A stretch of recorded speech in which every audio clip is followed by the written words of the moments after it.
এটা কি গণতান্ত্রিক মূল্যবোধের অবক্ষয় এবং দুই রাজনীতি যে মানুষের থেকে অনেক দূরে চলে যাওয়ার কারণে কিন্তু আজকের এই পরিণতি আজকে আমাদেরকে বহন করতে হচ্ছে। যে বলছে যে বল প্রয়োগের সংস্কৃতি, অর্থাৎ এক পক্ষ ক্ষমতায় আছে বল প্রয়োগ করে, আরেক পক্ষ বল প্রয়োগ করে ক্ষমতায় আসতে চায়। সেই লড়াই কিন্তু নির্মম লড়াইটা আমাদেরকে সাধারণ মানুষের উপর দিয়ে যাচ্ছে, কিন্তু সেই লড়াইয়ের আলটিমেট ফলাফল কি, এই প্রশ্নের জবাব নিয়ে ফিরবো। তার আগে নিচ্ছি একটা ছোট্ট বিরতি।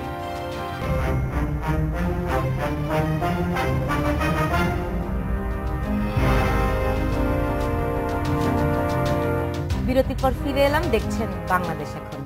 যে জনাব মোস্তফা ফিরোজ, মানে এই যে এত সহিংসতা, নাশকতা, আলটিমেটলি দুই দল এখান থেকে কি, মানে কে ছাড় দিবা বা কে কি অর্জন করতে চাচ্ছে?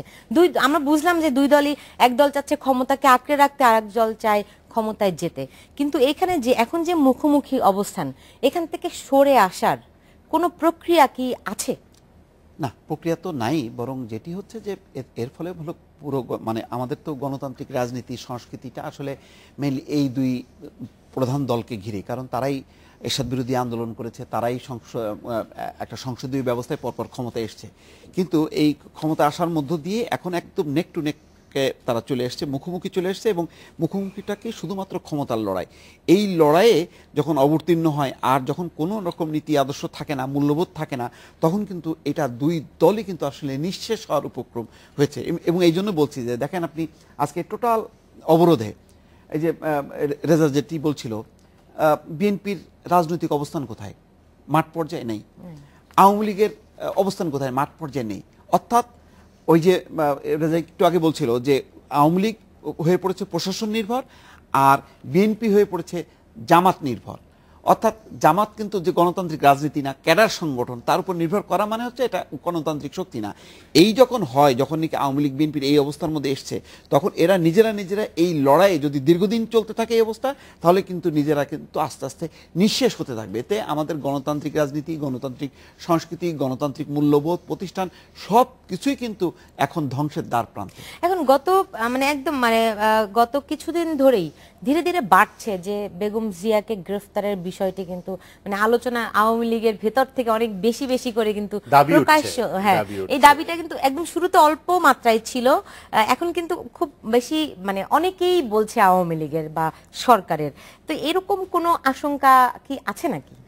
না, এটা ধরেন যদি আজকে আওয়ামী লীগ ক্ষমতা না থেকে বিরোধী দলে থাকতো, আর বিএনপি ধরেন যে সমক্ষতায় থাকতো, বিএনপির র্যাঙ্ক এন্ড ফাইল যেটাকে বলে পলিটিক্সের ভাষায়, যে বিভিন্ন স্তর থেকে এই ধরনের কথা উঠাটা, সেটাই কিন্তু আওয়ামী লীগে উঠছে। এটা উঠাটাই স্বাভাবিক।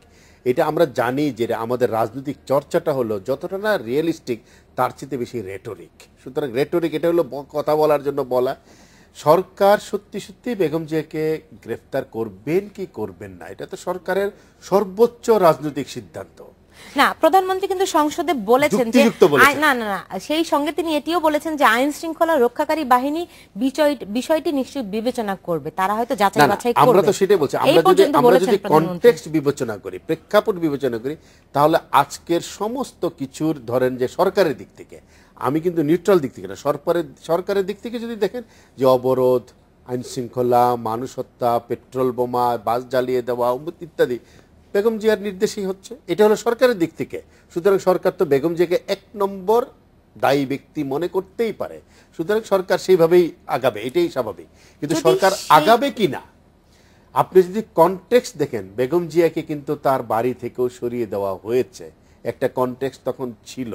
সুতরাং আরেকটি কনটেক্সট অতীত হচ্ছে কিনা, তাকে গ্রেফতার করা হবে কিনা, এটা কিন্তু সময়ের ব্যাপার, কিন্তু একটি সর্বোচ্চ রাজনৈতিক সিদ্ধান্ত। আমার মনে হচ্ছে কিন্তু সরকার কিন্তু সেই দিকেই নিয়ে যাচ্ছে, এবং সেই জন্যই বলছিলাম যে এই যে ধারাবাহিকভাবে এতদিন ধরে যে নাশকতা চলছে, সেই নাশকতাটা বন্ধের ব্যাপারে সরকার কথা বলছে, মানে হাহাকার করছে, মিডিয়াতে হয়তো তুলে ধরতে, মানুষের সাফারিং সবকিছু তুলে ধরার ব্যাপারে তাদের যথেষ্ট বক্তৃতা বিবৃতিতে, এবং সেই দিকেই নিয়ে যাচ্ছে, এবং সমস্ত নাশকতা এবং এই পরিস্থিতির দায়টা চাপাতে চাচ্ছে বেগম জিয়াকে।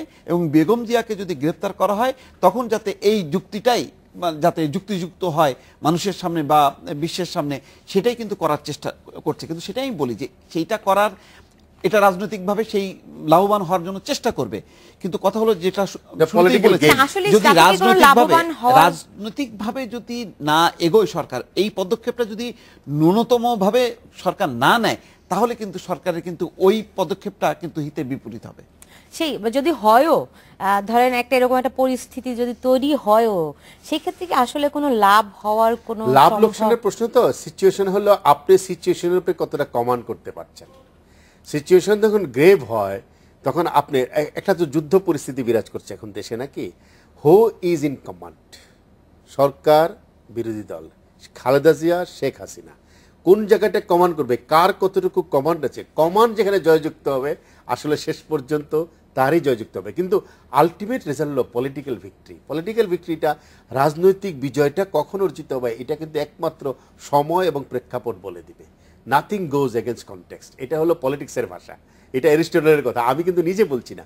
পলিটিক্স তৈরি হয় প্রেক্ষাপটকে বিবেচনা করে। আপনি কি বিরোধী দল বিএনপি কি সেই প্রেক্ষাপটেছে, আওয়ামী লীগ কি সেই প্রেক্ষাপটেছে, প্রশ্নটা কিন্তু সেই জায়গায়। সেরকম কোনো কৌশল দুই দলের মধ্যে, মানে খুব স্পষ্ট কিছু সারফেস কৌশল দেখা যায়, কিন্তু মানে একেবারে রাজনৈতিক যে সূক্ষ্ম কৌশল থাকে সেরকম কোনো কৌশল কি দুই দলের কারো মধ্যে কি আছে?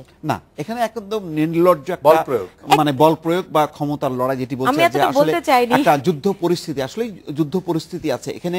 বললাম তো যে এই পরিস্থিতিটাকে স্বাভাবিক করে রাজনীতির ধারায় কৌশল বলতে যা বোঝায় কোন রকম ডায়লগ নেই। এবং সত্যি কথা বলতে দেখেন, মানে প্রধানমন্ত্রী বা বিরোধী নেত্রী বেগম খালেদা জি এই পর্যায়টা দূরে থাক, সেকেন্ড টায়ারে বা থার্ড টায়ারেও কিন্তু আলাপ আলোচনা নেই। অর্থাৎ এইরকম মুখোমুখি অবস্থানটা মানে চলতে থাকলে সেখানে তো মানে কোনো রকম আপনার বিবেচনা, মানে একটা যে রাজনৈতিক একটা ঘটনার প্রবাহ চলতে থাকবে, সুস্থ রাজনৈতিক ধারা ফিরে আসবে, তার তো কোনো লক্ষ্য দেখা যাচ্ছে না। আউটসোর্সিং, আজকে যারা পেট্রোল বোমা মারছে, মানুষকে আহত করছে, নিহত করছে, তারা তো রাজনৈতিক কর্মী নয়, তারা খেটে খাওয়া সাধারণ মানুষ, অভাবী মানুষ, তাদেরকে টাকা দিচ্ছে, সে একটা বোমা ফাটায়, সে জানেও না এজিফ যারা মরছে তারা সব সরকারের লোক, যারা বিরোধী দল মারছে, আর সরকার মনে করছে সবই বুঝি বিরোধী দলের লোক। এটা তো হতে পারে না। একটা বিষয় আমি একটু উল্লেখ করতে চাই, আপনি দেখেন এই যে গত কয়েকদিনে বন্দুক যুদ্ধে বেশ কয়েকজন মারা গেছে। ঢাকাতে 2 জন, ঢাকার বাইরে 1 জন, এই পর্যন্ত 3 জনের খবর আমরা 3 থেকে 4 জন মোরাললেস। তো আপনি দেখেন এই এদের ব্যাপারে বিএনপির পক্ষ থেকে দুঃখ প্রকাশ করা হয়েছে। তারা ঢাকাতে দেখা ওই পরিবারের কাছে তারা সমবেদনা জানিয়েছে, কিন্তু বার্ন ইউনিটে যারা যন্ত্রণায় কাতরাচ্ছে, যে সমস্ত পরিবার আপনি জানেন যে 29 জন অন্তত মারা গেছে, তাদের জন্য তার একটি শব্দও বলছে না। এটা অমানবিক লাগছে না? সেটা তো বেগম খালেদা জিয়া তো নিজে এই নাশকতার ব্যাপারে বলেছে, এই নাশকতার সাথে বিএনপি কোনোভাবেই জড়িত নয়। সমবেদনা জানিয়েছেন, দুঃখ প্রকাশ করেছেন, এবং দলের স্থায়ী কমিটির সদস্য মেজর জেনারেল মাহবুবুর রহমান নিজে বার্ন ইউনিটে গেছেন।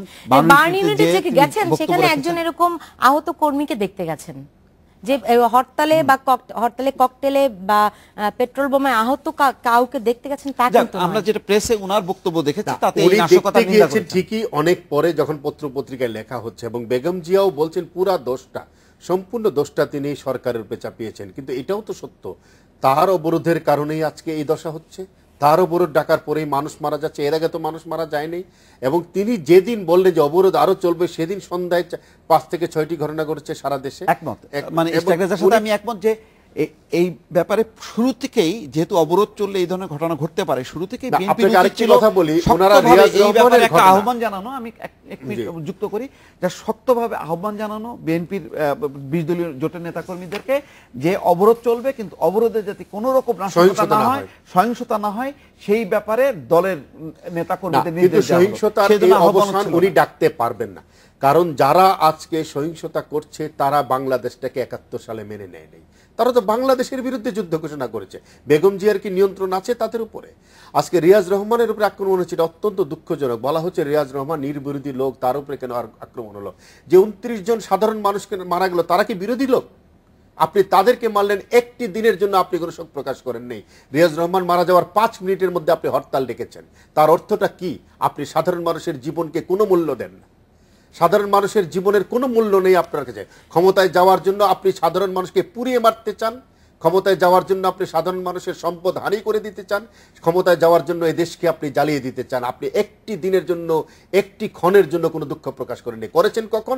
যখন পত্র পত্রিকায়, অনলাইনে, টক শোতে যখন অনেক কথা বলা হচ্ছে, তখন আপনি জেনারেল মাহমুদুর রহমানকে পাঠিয়েছেন। কই, আপনার তো আর কেউ সেখানে যায়নি। আপনি নিজেও তো কোনোদিন বলে যে হ্যাঁ আজকে আমি অবরোধ মুক্ত হয়েছি, আজকে আমি বার্ন ইউনিটে যাবো। আপনি কি চেষ্টা করেছেন সেটি? উনিও করেন নাই। না সেটাই। আর এই অবস্থার আসলে কাকে কে দোষ দিবে? কিন্তু সরকারের পক্ষ থেকে বলা হচ্ছে যে দেখা মাত্রই গুলি করা হবে, সেটাও কি আসলে সমাধান কিনা? এবং যারা বন্দুকযুদ্ধে যারা মারা যাচ্ছে সেটাও আসলে কতটা মানে সম্মত হচ্ছে, কতটা আসলে